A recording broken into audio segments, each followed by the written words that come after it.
कौसल्या सुप्रजा राम पूर्वा सन्ध्या प्रवर्तते उत्तिष्ठ नरशार्दूल कर्तव्यं दैवमाह्निकम् उत्तिष्ठोत्तिष्ठ गोविन्द उत्तिष्ठ गरुडध्वज। నమస్కారం, సుమన్ టీవీకి స్వాగతం. నేను మానస.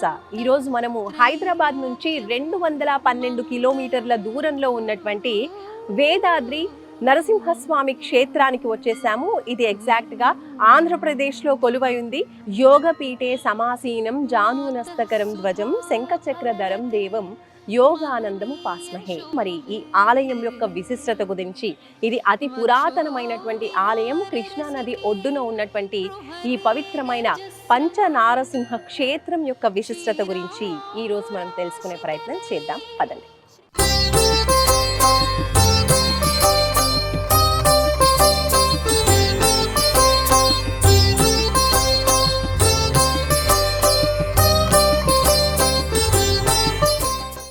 వేదాద్రి శ్రీ యోగానంద నరసింహస్వామి క్షేత్రంలో ఉన్నాము మనము. ఇక్కడ నా వెనకాల మీరు చూస్తున్నారు కదా, తూర్పు రాజగోపురం, అలాగే వెనుక వైపున ఇంకో రాజగోపురం ఉంటుంది, పడమటి రాజగోపురం. ఇలా 2 రాజగోపురాలు ఉంటాయి. ఈ ఆలయం యొక్క ప్రతిష్ట చాలా చాలా గొప్పది. ఇది ఎలా అంటే స్వయంభూ నరసింహస్వామి వెలిసినటువంటి క్షేత్రం అన్నమాట. ఇక్కడ పంచ నరసింహస్వాముల్ని మనం చూడొచ్చు, అందుకనే పంచనారసింహ క్షేత్రం అని కూడా అంటుంటారు. మరి అటువంటి పవిత్రమైనటువంటి ఈ ఆలయంలోకి ప్రవేశిద్దాం, పదండి.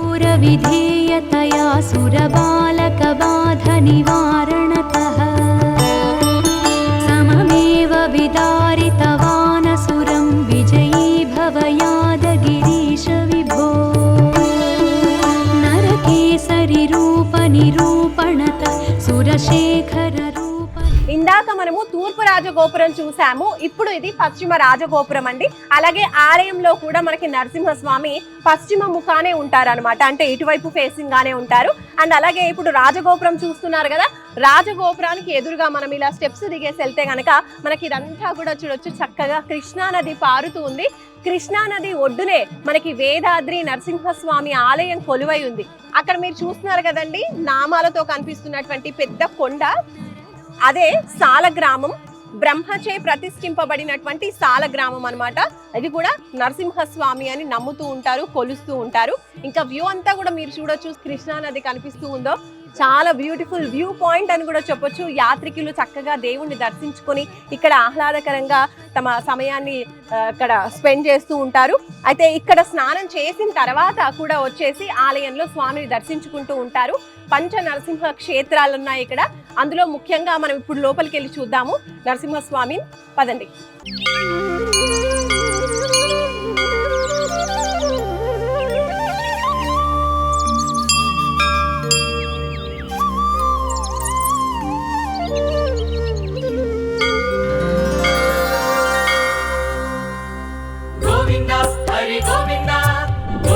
యోగానంద లక్ష్మీ నరసింహస్వామి క్షేత్రం లోపలికైతే వచ్చేసాము. చాలా మంది భక్తులు మనకి ఇక్కడ కనిపిస్తూ ఉన్నారు. ఆహ్లాదకరంగా, చాలా కోలాటంగా కూడా కనిపిస్తూ ఉంది ప్రాంతం అంతా కూడా. ఇక్కడ మనం చూడొచ్చు ఆలయం ధ్వజస్తంభం కూడా కనిపిస్తుంది. లోపలికి వెళ్ళిపోదాము. అండ్ లోపలికి వెళ్ళే కన్నా ముందు ఇక్కడ మనకి స్వామివారికి నిత్యం కూడా ఎన్నో ప్రత్యేకమైన పూజలు, వార్షికోత్సవాలని నిర్వహిస్తూ ఉంటారు, రథోత్సవాలు నిర్వహిస్తూ ఉంటారు. అలా మనకి చూడొచ్చు ఉత్సవమూర్తులని ఈ రథాల పైన ఊరేగించడం అనేది జరుగుతుంది. వీటికి సంబంధించిన రథం ఇవన్నీ కూడా మనం చూడొచ్చు. ఇక ఇప్పుడు మనం ఆలయం లోపలికి వెళ్ళిపోయి స్వామివారిని దర్శించుకుందాం, పదండి.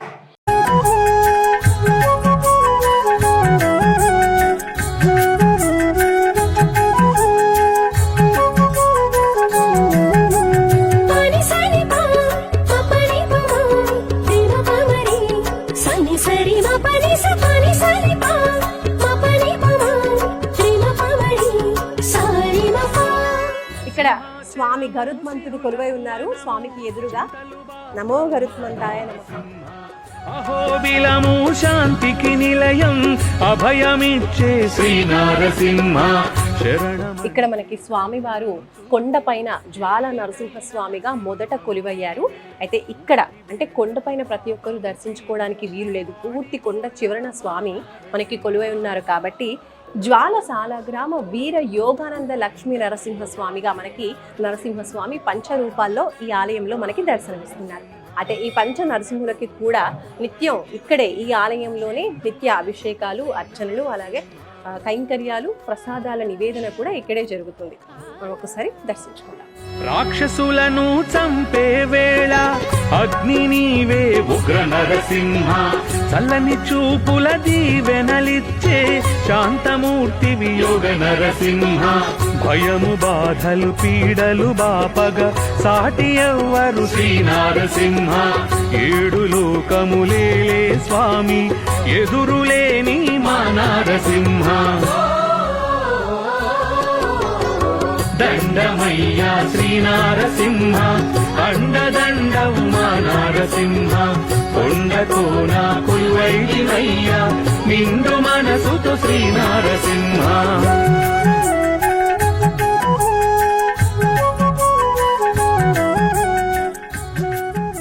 శ్రీ యోగానంద లక్ష్మీ నరసింహస్వామి వారి ఆలయం యొక్క విశిష్టత గురించి తెలియజేయడానికి మనతో పాటు ప్రధాన అర్చకులు శ్రీధరాచార్య గారు ఉన్నారు. వారితో మాట్లాడతారు. నమస్కారం అండి గురుగారు. ముఖ్యంగా ఇక్కడ ఈ ఆలయం యొక్క విశిష్టత గురించి, స్థల పురాణం గురించి మాకు తెలియజేయండి.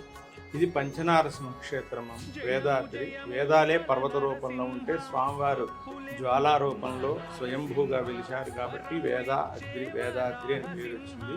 పూర్వం పురాణ కాలం చూసుకున్నట్లయితే సోమకాసురుడు అనేటువంటి రాక్షసుడు వేదాలని తస్కరించి దొంగిలించినప్పుడు ఈ బ్రహ్మ మొదలైనటువంటి దేవతలందరూ కూడా ఈ యొక్క సృష్టి కొనసాగాలంటే వేదాలు ఎంతైనా అవసరం కాబట్టి ఆ వేదాలని రక్షించమని ఆ మహావిష్ణువు కోరిన వెంటనే ఆయన మత్స్యావతారం దాల్చి ఆ సముద్ర గర్భంలోకి వెళ్ళి ఆ వేదాలని రక్షిస్తాడు.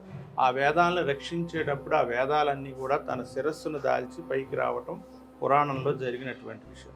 అప్పుడు ఆ వేదాలు ఏం కోరుకుంటాయంటే, ఇలాంటి అవసాన పరిస్థితిలో మీ శిరస్సును మేము ఉండాల్సి వచ్చింది కాబట్టి స్వామి మీరు మా శిరస్సును ఉండాలి, ఆ వరం ఇవ్వండి వేద పురుషులు కోరుకున్న వెంటనే అప్పుడు మీకు నృసింహావతారంలో మీ కోరిక తీరుస్తాను, అప్పటి వరకు కూడా పర్వత రూపంలో కృష్ణానది గర్భంలో ఉండండి, హిరణ్యకశిపుడి సంహారం తర్వాత మీ కోరిక తీరుస్తాను అని చెప్పిన తర్వాత ఆ యొక్క హిరణ్యకశిపుడిని సంహరించిన వెంటనే స్వామివారి జ్వాలా రూపంలో ఆ వేద పురుషులకు ఉన్నటువంటి వరం వల్ల వేదాలే పర్వత రూపంలో ఉంటే పైన జ్వాలా నరసింహంలో స్వయంభూగా, కింద అంతరాళంలో దేవాలయం ఉంటుంది, పైన మనకు మకర తోరణం మాత్రమే కనిపిస్తుంది, లోపల జ్వాలా రూపంలో నృసింహస్వామి ఉంటాడు. ఆయన స్వయంభూ నృసింహస్వామి.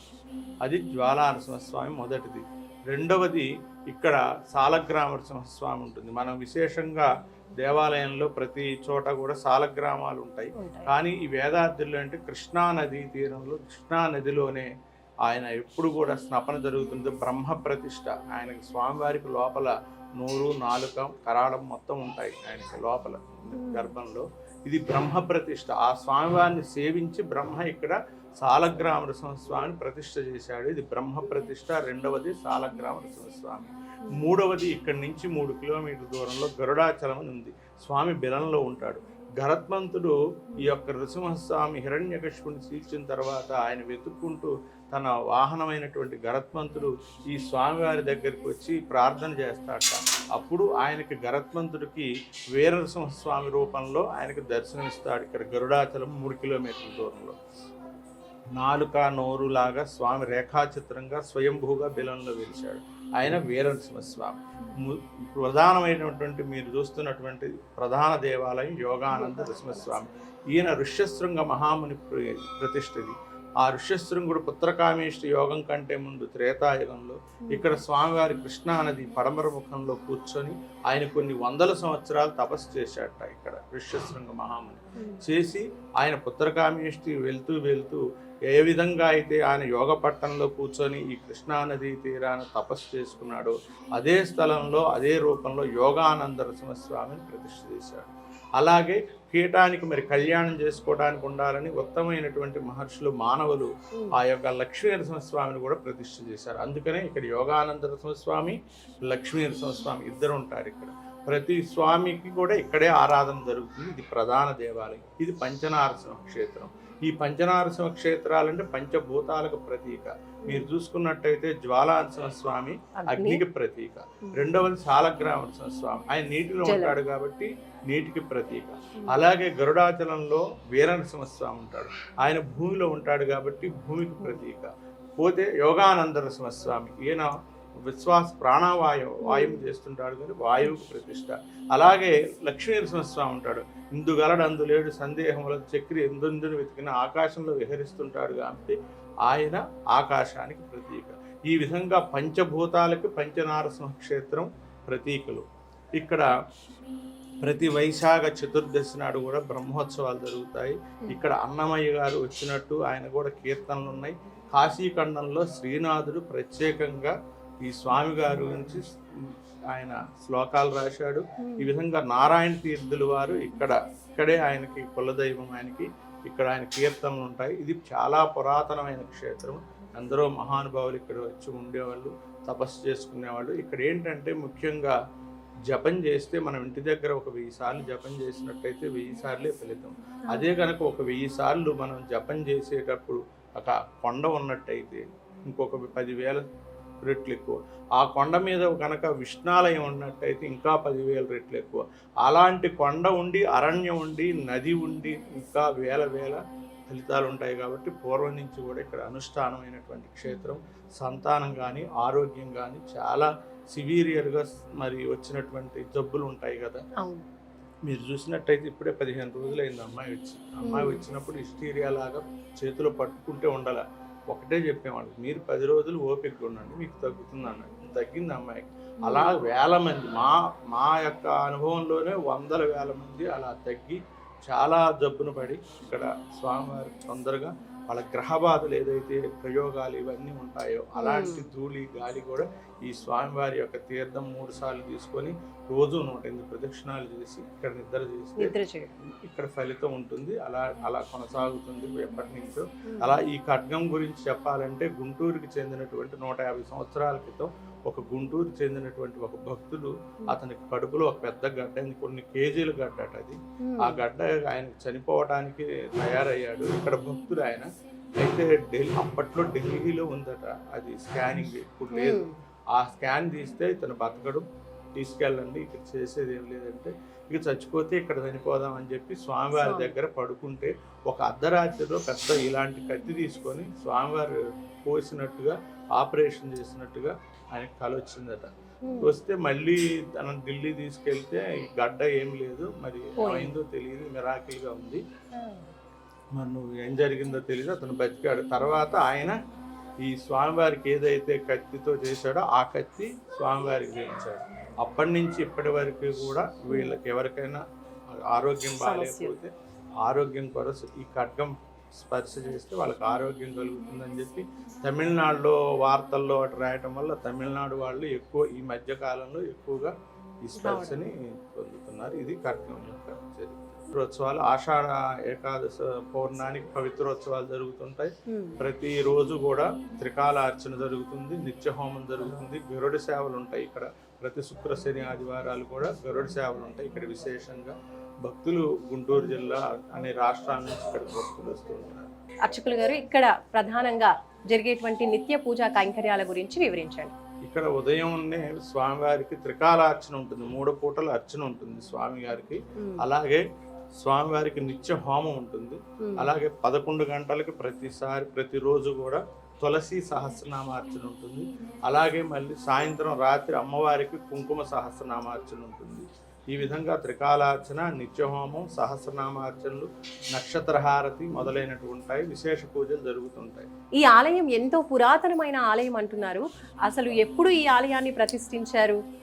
ఇది కాశీఖండంలో దీని చరిత్ర ఉంది. బ్రహ్మాండ పురాణంలో కూడా ఈ వేదాద్రి యొక్క క్షేత్ర మహత్యం చెప్పింది. కాశీఖండంలో శ్రీనాథుడు ప్రత్యేకంగా ఈయన రచించాడు దీంట్లో. అయితే ఇది పురాతన క్షేత్రం. ఈ దేవాలయాలు ఎన్ని దేవాలయాలు, స్వయంభూ క్షేత్రం. ఈ దేవాలయం ఎన్నిసార్లు నిర్మించారో తెలియదు. స్వామివారి మటుకు త్రేతాయుగంలో ఋష్యశృంగ మహాముని ప్రతిష్ట. ఋష్యశృంగుడు అంటే మనకి రాములు వారు ఉత్తరగామిష్టి యోగం చేసినటువంటి మహర్షి. అంటే రామావతారానికి ముందే ఈయన ప్రతిష్ఠ జరిగినట్టు ఉన్నది కదా. చాలా పురాతనమైన క్షేత్రం. అయితే దేవాలయాలు రెడ్డి రాజుల టైంలో కూడా కట్టించారు. తర్వాత ఈ యొక్క తుష్కరుల యొక్క దాడులు కూడా జరిగినాయి. ఆ శాసనాలన్నీ ఉన్నాయి తుష్కరుల దాడి జరిగినట్టుగా. అప్పుడు ఒక దేవాలయం స్వామిని నిర్మించి ఆ దేవాలయం స్వామిని మూసి అసలు స్వామిని వేరే స్వామిని కొట్టేస్తే మళ్ళీ తీసి, ఈ విధంగా పురాతన పెద్దలు చెబుతూ ఉంటారు. ఇది చాలా పురాతన విషయం, దీనికి సంవత్సరాలు ఏం లేదు. రైట్, ధన్యవాదాలు స్వామి. చూశారు కదండి, ఈ యోగానంద లక్ష్మీ నరసింహస్వామి వారి ఆలయం యొక్క విశిష్టత గురించి, పురాణాల్లో ఏముంది, అసలు ఆలయాన్ని ఎవరు ప్రతిష్ఠించారు, ఆలయం గురించి చాలా క్లియర్గా మనకి శ్రీధరాచార్య గురువు గారు తెలియజేశారు. అంటే ప్రధాన అర్చకులు ఈ ఆలయంలో నిత్యం కూడా స్వామివారికి నిత్య కైంకర్యాలు చేస్తూ ఉంటారు కాబట్టి ఆ విశేషాలన్నీ కూడా మనకు తెలియజేశారు. ఇక్కడ మనం చూస్తున్నాము శ్రీ యోగానంద లక్ష్మీ నరసింహస్వామి యొక్క సన్నిధి బయట మనం నిల్చున్నాము. ఈ ద్వారం దగ్గర మనం చూసినట్టయితే టోటల్గా వెండితో చేస్తున్నటువంటి ద్వారం మనం చూస్తున్నాము. అయితే ద్వారం పైన కూడా మనకి విష్ణుమూర్తి యొక్క అవతారాలు కనిపిస్తూ ఉన్నాయి, చూడొచ్చు. ఈ విష్ణుమూర్తి అవతారాల గురించి, విశిష్టత గురించి మనకి అర్చకులు వివరిస్తారు. ఈ యొక్క శ్రీ మహావిష్ణు అవతారాలు దశావతారాలు. ఈ దశావతారాలు మత్స్యావతారం మొదట చూస్తున్నది మత్స్యావతారం, కూర్మ అవతారం, మత్స్య కూర్మ వరాహవతారం, నారసింహ, వామన, రామ, పరశురామ, రాముడు, బలరాముడు. ఇది చూశారు కదా, ఈ బలరాముడికి ఇది మనకు నాగలి ఉంటుంది, కోదండ రాముడికి కోదండం ఉంటుంది, పరశురాముడికి గొడ్డలు ఉంటుంది. ఆయన రామో రామశ్చ రామ, బుద్ధశ్చ కల్కిమేవచ. ఈయన కల్కి. బుద్ధుడు అంటే కొన్ని చోట్ల బుద్ధుడు పెడతారు, కొంతమంది కృష్ణుని పెడతారు. ఈయన కల్కి అవతారం. ఇవి ఈ దశావతారాలు స్వామివారు. ఈ తర్వాత ఇక్కడ చూసినట్టయితే స్తంభోద్భవం. మీరు చూసినట్టయితే ఈయన స్తంభం నుంచి బయటకు వచ్చినప్పుడు ఈ స్తంభం యొక్క శకలాలు కూడా మీరు చూడవచ్చు. స్వామివారు ఇది అవతారం. ఇది హిరణ్యకశిపుణ్ణి చీల్చేటటువంటి దృశ్యం స్వామివారు. అలాగే ఈయన భక్త ప్రహ్లాదుడు వరదుడు. ఈయన ప్రహ్లాదుడు, ఈయన లక్ష్మీ. అలాగే ఇప్పుడు మనకున్నటువంటి యోగానంద నరసింహస్వామి ఆయన. ఇది ఈయన లక్ష్మీ నరసింహస్వామి. తొడ మీద అమ్మవారు ఉంటే లక్ష్మీ నరసింహస్వామి, అలా ఉంటే యోగానంద నరసింహస్వామి. ఇది విశేషంగా ఏంటంటే కింద ఆదిశంకరాచార్యులు గారు కరావలంబ స్తోత్రం చేస్తారు. అప్పుడు ఒక బలి ఇవ్వటానికి ఆదిశంకరాచార్యులు గారిని పడుకోబెట్టినప్పుడు ఆ నృసింహావతారంలో వచ్చి ఆయన్ని, అంటే ఆయనకి ఆయనంతటగానే ఆయన బలి కోరుకుంటే వరం ఇస్తారు, వస్తా అంటాడు. ఆయన పద్మపాదుడు అనే శిష్యుడికి వచ్చి నృసింహావతారం వచ్చి ఆయనకి ఒంటి మీదకి వాడిని చీల్చి చెండాడతాడు, ఆ కాపాలికుడిని. అప్పుడు ఆ యొక్క ఆదిశంకరాచార్యులు వారు కరావలంబ స్తోత్ర రచన చేస్తారు. శ్రీమన్ నృసింహవే గరుడధ్వజాయ తాపత్రయోపశమనాయ భౌషదాయ కృష్ణాది వృచ్చిక జల అగ్నిభుజంగ రోగ క్లేశవ్యయాయ హరవే గురవే నమస్తే నమస్తే అంటారు. మమదేహి కరావలంబ అని చేతులు జాచి నాకు చేయూతని ఈ స్వామి అంటాడు. అటువంటి దృశ్యాన్ని మన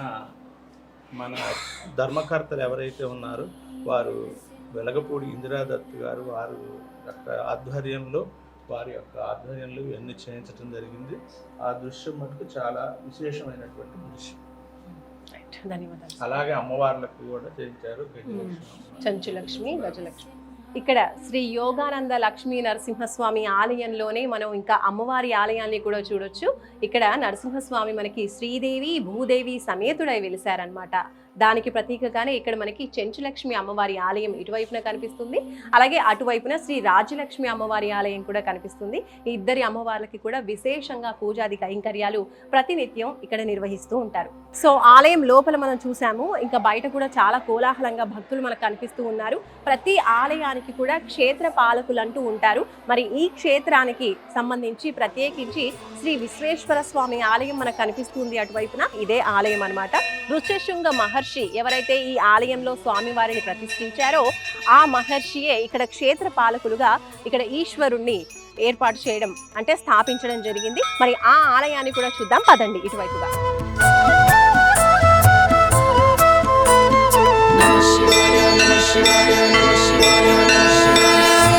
సాంబ శ్రీ విశ్వేశ్వర స్వామి ఆలయంలోనే మనం ఇక్కడ చూడొచ్చు స్వామివారు కొలువై ఉన్నారు. విశ్వేశ్వర స్వామి ఈ ఆలయంలోనే మనం ఇంకా 2 ఉపాలయాల్ని చూడొచ్చు. ముఖ్యంగా మనం ఇక్కడ చూడొచ్చు పార్వతీ సమేతంగా స్వామి కొలువై ఉన్నారు కాబట్టి ఇక్కడ పార్వతీ అమ్మవారికి కూడా ఉపాలయం కనిపిస్తుంది. ఈ అమ్మవారికి ప్రతినిత్యం కూడా కుంకుమార్చనలు ఇంకా అభిషేకాలు నిత్య కైంకర్యాలు కూడా చాలా విశేషంగా నిర్వహిస్తూ ఉంటారు. అమ్మని దర్శించుకో. ఇంకా ఇటువైపున మనం చూసినట్లయితే మరొక ఉపాలయం శ్రీ విశ్వేశ్వర స్వామి ఆలయంలోనే శ్రీ వీరభద్రస్వామి ఆలయం కూడా మనకు కనిపిస్తుంది. నమః శివాయ నమః శివాయ నమః శివాయ ఓం సదాశివాయ సదాశివాయ సదాశివాయ ఓం మహేశ్వరాయ మహేశ్వరాయ మహేశ్వరాయ ఓం హరం హరాయ హరం హరాయ హరం హరాయ ఓం.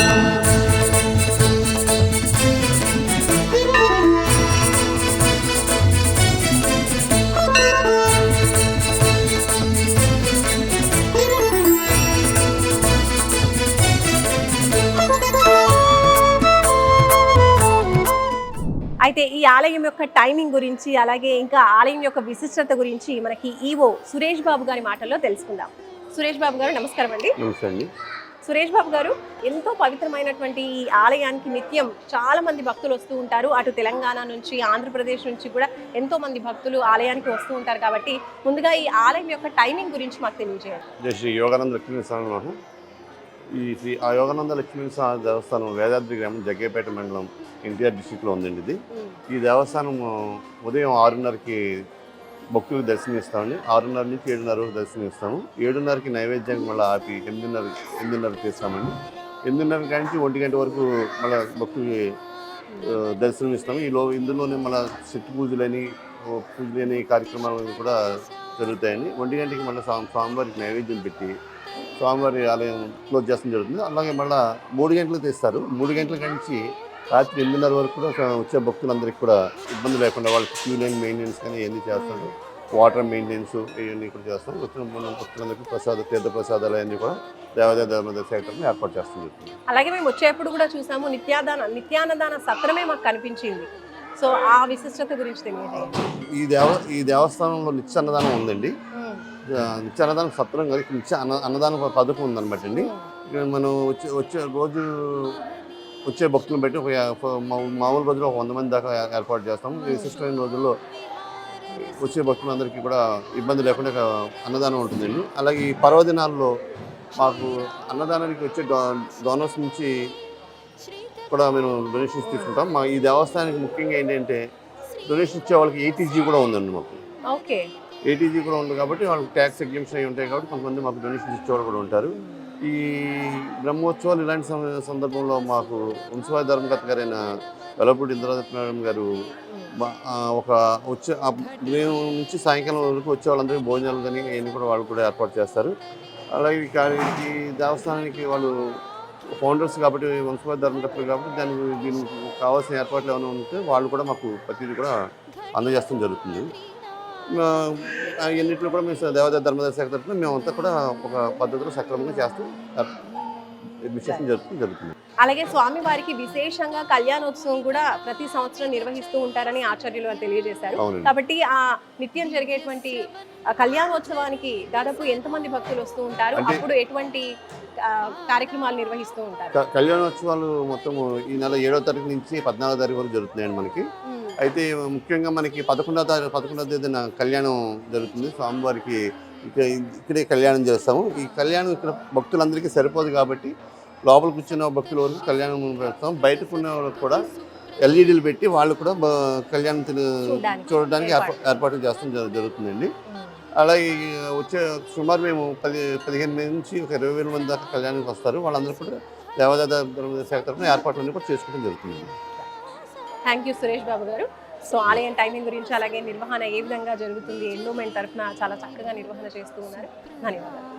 చూసారు కదండి, ఆలయ ఈవో మనకి కళ్యాణోత్సవం గురించి చెప్తున్నారు. ఇక్కడ స్వామి వారికి ప్రత్యేకంగా ప్రతి సంవత్సరం కూడా కళ్యాణోత్సవం చాలా అద్భుతంగా అంగరంగ వైభవంగా నిర్వహిస్తూ ఉంటారు. అయితే ఈ సంవత్సరం వచ్చేసి మే 7th నుంచి 14th వరకు అంటే 7 రోజులు చక్కగా అంగరంగ వైభవంగా స్వామి వారికి కళ్యాణోత్సవం నిర్వహించబోతున్నారు. ఇక్కడ విశేషంగా VL ఇంద్రదత్ వారు ఆలయం యొక్క నిర్వహణ అలాగే ప్రతినిత్యం కూడా ఇక్కడ స్వామి వారికి కళ్యాణోత్సవం నిర్వహిస్తూ ఉంటారంట. ప్రత్యేకించి కళ్యాణానికి వచ్చే భక్తులందరూ అందరికీ కూడా విశేషంగా ఆ రోజున అన్నదానం కూడా ఎంతో చక్కగా నిర్వహిస్తూ ఉంటారు. ఇంకా ఆలయానికి సంబంధించి వచ్చేస్తే మనకి ఈ కళ్యాణోత్సవానికి సంబంధించి మనం ఇప్పుడు చూడొచ్చు, సమ్మర్ వచ్చేసింది కాబట్టి చక్కగా చలువ పందిర్లు కూడా ఏర్పాటు చేశారు. పైన మీరు చూసినట్లయితే వచ్చే భక్తులకి ఎలాంటి అసౌకర్యాలు కలగకుండా అన్ని ఏర్పాట్లు అనేవి కూడా ముందు నుంచి ప్లాన్ చేసుకుంటూ ఉన్నారు. అండ్ అలాగే కళ్యాణోత్సవమే కాకుండా ప్రతినిత్యం వచ్చే భక్తులకి కూడా ఎండ తగలకుండా ఇప్పుడు కొండపైన ఉంది కాబట్టి ఇక్కడ శాశ్వతంగా ఇక్కడ పందిర్లు లాగా మనకి షెడ్స్ లాగా ఏర్పాటు చేశారు. ఇది వచ్చేసి చలువ పందిర్లు. స్వామికి ఎదురుగా అంటే ఆలయం మనం లోపలికి రాగానే కూడా బయట అలాగే లోపల కూడా మనకి చలువ పందిర్లు కనిపిస్తున్నాయి. చాలా చక్కగా నీరు అలాగే ఆహారం ఇలాంటివి ఇంకా ఏర్పాట్లు ఏ విషయంలో కూడా ఏ ఇబ్బందులు కలగకుండా చక్కగా అన్ని ఏర్పాట్లు కూడా నిత్యం చేస్తూ ఉన్నారు. ఇక్కడ స్వామివారికి నిత్యం ప్రతి సంవత్సరం కూడా కళ్యాణోత్సవం జరుగుతుంది. అలాగే ఈ స్వామివారి మండపంలో స్వామివారి సన్నిధిలో బయట మనం చూసినట్లయితే కళ్యాణ మండపం కూడా కనిపించింది. అక్కడ కూడా కళ్యాణం జరుగుతుంది అనమాట. అంటే మనలాంటి భక్తులు చాలా మంది కూడా దేవుడి సన్నిధిలో కళ్యాణం చేసుకున్నట్లయితే వాళ్ళ వైవాహిక జీవితం బాగుంటుంది అన్న ఉద్దేశంతో స్వామివారి కృప కోసం ఇక్కడ ఆలయంలో కూడా కళ్యాణం చేయించుకుంటూ ఉంటారు. అలా మనం ఇక్కడ చూసాము. కొత్తగా నవ దంపతుల్ని కూడా మనం చూడడం జరిగింది. ఈ రోజే వాళ్ళు ఇక్కడ కళ్యాణం చేసుకున్నారు. ఇక్కడ విశేషంగా భక్తులందరూ కూడా స్వామివారి కోసం ఇక్కడ మాలధారణ చేస్తూ ఉంటారు. అలాగే మండల దీక్ష కూడా చేస్తూ ఉంటారు. అంటే 41 రోజులు కూడా నిత్యం ఇలా మాలధారణ చేస్తూ ఉంటారు. దీక్షగా స్వామికి ఈ మాలధారణ దీక్ష అనేది చేస్తూ ఉంటారు. మరి ఆ విశేషాల గురించి కూడా మనం ఇక్కడ కొంతమంది భక్తులు ఉన్నారు మాలధారణ చేసిన వాళ్ళు, వాళ్ళతో మనం మాట్లాడి తెలుసుకుందాం. నమస్తే అండి, మీ పేరు? లక్ష్మయ్య మేడం. ఎక్కడి నుంచి వస్తున్నారు? మాది ఖమ్మం జిల్లా నేలకొండపల్లి మండలం నాచిపల్లి గ్రామం. ఎప్పుడు వస్తుంటారా? ప్రతి సంవత్సరం వస్తాం మేడం. మీకు ఎలాంటి అనుభవాలు ఉన్నాయి? మాకు ఇక్కడ మంచి జరుగుతుంది స్వామి, మంచిగా ఉంటుంది, మంచిగా జరుగుతుందని ఇక్కడ ప్రతి సంవత్సరం మాలేసుకుంటాం. అమ్మ మీ పేరు? నా పేరు నాగమణి అండి. తెనాలి నుంచి వచ్చాను నేను. తెనాలి నుంచి వస్తున్నారు. 5 సంవత్సరాల కిందట వచ్చాను నేను స్వామివారిని చూస్తాను కళ్యాణానికి. అంతకుముందే వచ్చి వెళ్తా ఉండేదాన్ని. ఇక్కడ కళ్యాణం జరుగుతుంది చూసి వీళ్ళందరూ ఇంతమందిని చూసి చాలా సంతోషపడ్డాను. చూసి అక్కడ పడుకుంటే వీళ్ళు ఒక భక్తుడు మాలేసుకున్న ఆయన లాగా వచ్చి నువ్వు ఇక్కడ కొన్నాళ్ళు ఉండాలి నేను చెప్పేదాకా అని చెప్పాడు స్వప్నంలో. వచ్చిన కానీ అంతకుముందు నుంచి నేను అక్కడ నాకు చాలా సీరియస్గా ఉండేది, తగ్గుతూ ఉండేది, హాస్పిటల్లో ఉండేదాన్ని. ఆరోగ్య సమస్యలు వచ్చేవి. అయితే అందువల్ల స్వామి ఇక్కడ ఉండమన్నాడని నాకు తెలియదు. అయితే 3 సంవత్సరాలు మాల వేసుకోమని 3 సంవత్సరాలు కూడా చూపిస్తున్నాడు స్వామి గారు. వేసుకున్నాను. ఇంకా వేసుకున్న తర్వాత ఎలా అనిపిస్తుంది? వేసుకున్న తర్వాత అంతకుముందు బాగా నీరసంగా ఉంది. కాళ్ళు అరికాళ్ళు కూడా పోట్లు, అరిచేతులు పోట్లు, తిమ్ముర్లు అవి తగ్గినాయి. బాగానే ఉంది. ఎక్కువసేపు మాట్లాడలేను, ఎక్కువ దూరం నడవలేను. అలాంటిది నడుపుతున్నాను, బాగానే ఉంటుంది. మాట్లాడుతున్నారు. రైట్ అమ్మా, థ్యాంక్ యూ. చూస్తున్నారు కదండి, తన స్వయం అనుభవం తెలియజేస్తున్నారు. ఇప్పుడు ఇంకొకరు ఉన్నారు, మాట్లాడదాం. నమస్తే అండి, మీ పేరు? నరసింహ గారు. ఎక్కడి నుంచి వస్తున్నారు? దొడదారపాడు, ఏర్లపాడు మండలం. ఎన్నేళ్ల నుంచి చేసుకుంటున్నారు? 10 సంవత్సరాల నుంచి. దేవుడు కళ్ళకి వచ్చింది, మాల వేసుకున్నాం, బాగుంది. ఇప్పుడు పిల్లల పెళ్ళిళ్ళు అయినాయి, ఇల్లు కట్టుకున్నా, బాగుంది, సంతోషంగా. మాల తీసుకున్నా, స్వామికి దిష్ట చేస్తున్నా, పూజ చేసుకుంటున్నా. మీ పేరండి? ఎక్కడి నుంచి వస్తున్నారు? నా పేరు గోపి అండి, మా తొర్లపాడు నుంచి వస్తున్నారు. ఓకే, సో మీరు ఎప్పటి నుంచి వేసుకుంటున్నారు? నేను ఈ సంవత్సరం వేసుకున్నాను అండి. మాల వేసుకోవాలని ఎందుకు అనిపించింది? ఎవరు చెప్పారు? ఇంక నేనే స్వామివారికి వేసుకున్నాను అనుకున్నాను. మేము స్వామి పూజ చేస్తాక ఇంక ఇక్కడే నాకు ఒంట్లో బాగోకపోతే ఇంక ఇక్కడికి వచ్చి ఉంటున్నాను నేను. నాకు గత చాలా మంచి ఒంట్లో బాగుంటలేదు. సో ఇప్పుడు ఎలా ఉంది మరి మీ ఆరోగ్య పరిస్థితి అంతా? ఇప్పుడు బాగానే ఉంటుందండి. ఇంక స్వామివారి కాడికి సేవ చేయడం కానీ బాగానే ఉంటుంది. సో చూస్తున్నారు కదండి, ఎంతో మంది భక్తులు ఇలా మాలలు వేసుకుంటున్న వాళ్ళు, అలాగే నిత్యం కూడా వచ్చి స్వామిని దర్శించుకుంటున్న వాళ్ళు చాలా మంది ఉన్నారు. విశేషంగా ఈ ఆలయం యొక్క విశిష్టత ఏంటి అని అంటే, ఆరోగ్య పరిస్థితి బాగోలేని వాళ్ళకి ఇక్కడ చాలా మంచి జరుగుతుందని ఎక్కువగా భక్తులు నమ్ముతూ ఉంటారు. ఇక్కడ స్వామివారి ఆలయానికి వచ్చి నిద్ర చేయడం, స్వామివారి తీర్థ ప్రసాదాలు తీసుకోవడం వల్ల, నిద్ర చేయడం వల్ల, అలాగే ప్రదక్షిణలు చేయడం వల్ల చాలా మంచి జరుగుతుంది, ఆరోగ్యం బాగుపడుతుందని నమ్ముతూ ఉంటారు. అలాగే సంతానం లేని వాళ్ళకి కూడా ఇక్కడ స్వామి సన్నిధిలో ప్రదక్షిణలు చేసిన వాళ్ళకి, అలాగే తొట్టెలాని కడుతూ ఉంటారనమాట చెట్టుకి. నేను అది కూడా చూపిస్తాను మీకు. సో అక్కడ తొట్టెల కట్టిన వాళ్ళకి కూడా సంతాన భాగ్యం కలిగిందని, సంవత్సరం లోపే సంతాన భాగ్యం కలిగిందని కూడా ఎంతో మంది భక్తులు చెప్తూ ఉంటారు. అంతే నమ్మకంగా ఇక్కడ స్వామిని పూజిస్తూ ఉంటారు. సింహాచలము సిరులకు వనము, చింతలు బాపే మా నారసింహ, అహోబిలము శాంతికి నిలయం, అభయం. మనం ఆలయంలో చూసాం కదా, స్వామివారు కత్తి గురించి చాలా విశేషంగా తెలియజేశారు అర్చకులు. ఆ కత్తి అలాగే స్వామివారి ఆయుధాలు, శంకు చక్రాలు, ఇవన్నీ కూడా ఆయుధాలని తీసుకొచ్చి దసరా రోజున ఈ సెమి వృక్షం కింద ఉంచి ప్రత్యేకంగా అర్చకులు పూజించడం అనేది జరుగుతుందన్నమాట. ఈ సెమి వృక్షం ఆలయ వృక్షము, చాలా పవిత్రమైన వృక్షం. ఇక్కడ ఆలయంలో మనకు కనిపిస్తుంది, చాలా పెద్దగా కూడా కనిపిస్తుంది, మీరు చూడొచ్చు. ఇంకో ప్రత్యేకమైన విశిష్టత ఏంటంటే మీరు ఇక్కడ చూడొచ్చు, చీర కొంగు అనుకోవచ్చు. ఆ కొంగులో ఒక రాయి వేసేసి ఇలా కడుతూ ఉంటారు.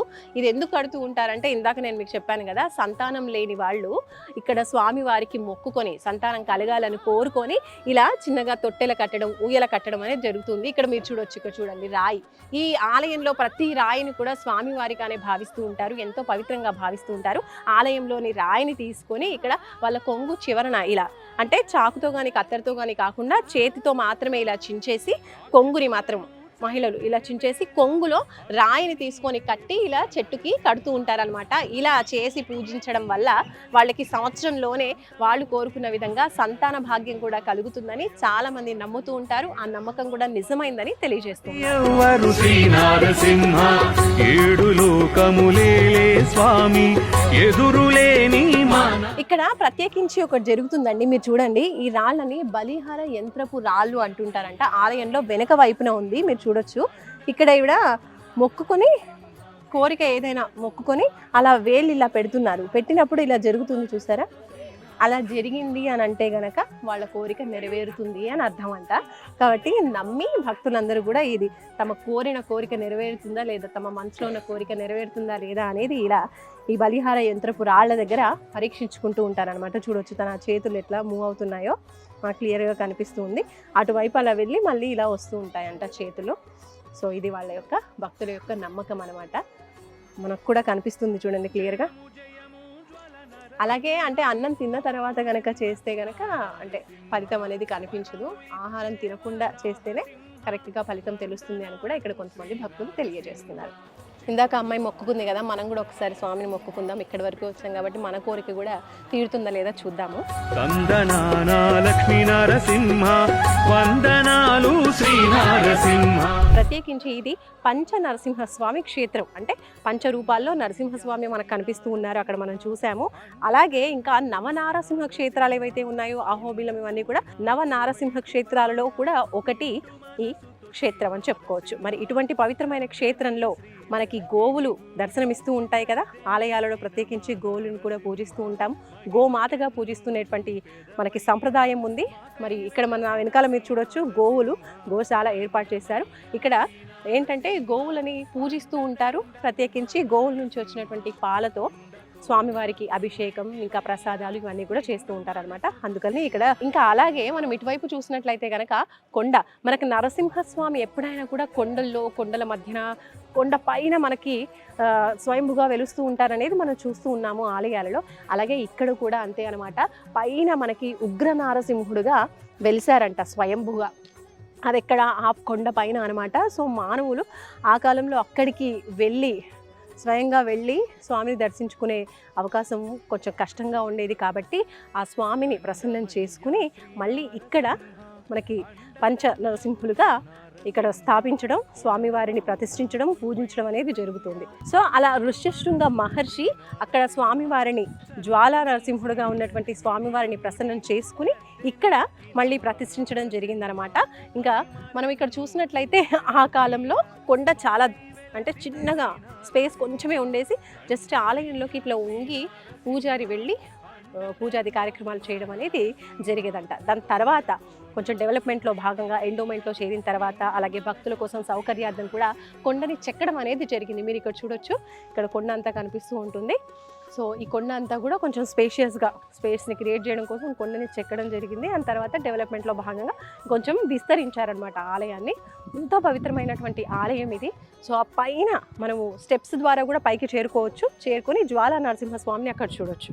సో ఒకసారి చూద్దాం. వేదాద్రి నరసింహస్వామి ఆలయంలో మనము జ్వాలా నరసింహస్వామి ముఖ్యంగా మొదటగా వెలిశారు అని మనం మాట్లాడుకున్నాము. అండ్ స్టెప్స్ ద్వారా పైకి వెళ్ళొచ్చు అని అక్కడ చూపించాను కదా. సో ఇప్పుడు ఆ స్టెప్స్ ఎక్కేసి నేనైతే పైకి వచ్చేసాను, మీరు చూడొచ్చు అనమాట. మెట్ల ద్వారం కూడా రావచ్చు, అంటే మెట్లకి కూడా రావచ్చు. లేదు మెట్ల ద్వారం ద్వారా రాలేని వాళ్ళు కార్ త్రూ కూడా రావచ్చు. అక్కడ వైపు మీరు చూస్తున్నారు కదా రూట్. సో అటు నుంచి అంటే బైక్ ఆర్ కార్ త్రూ కూడా పైకి వచ్చే పంచ నరసింహస్వామిని దర్శించుకున్న తర్వాత అయినా సరే కంపల్సరీ ఈ జ్వాలా నరసింహస్వామిని దర్శించుకోకుండా అయితే ఎవరూ వెళ్ళరనమాట. ఎందుకంటే మెయిన్గా మొదటగా వెలిసింది మాత్రం ఈ జ్వాలా నరసింహస్వామి.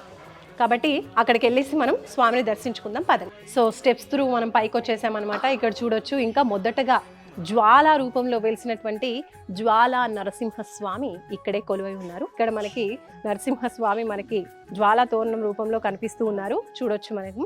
అయితే అంతరాలంలో స్వామి జ్వాలా రూపంలో ఉంటారని చెప్పి భక్తులు విశ్వసిస్తూ ఉంటారు. అప్పట్లో ఎవరైతే పూర్వంలో అర్చించినటువంటి అర్చకులు ఉన్నారో వాళ్ళు చెప్పేటువంటి మాట అనమాట, అంతరాలంలో స్వామి ఉంటారని చెప్పేసి.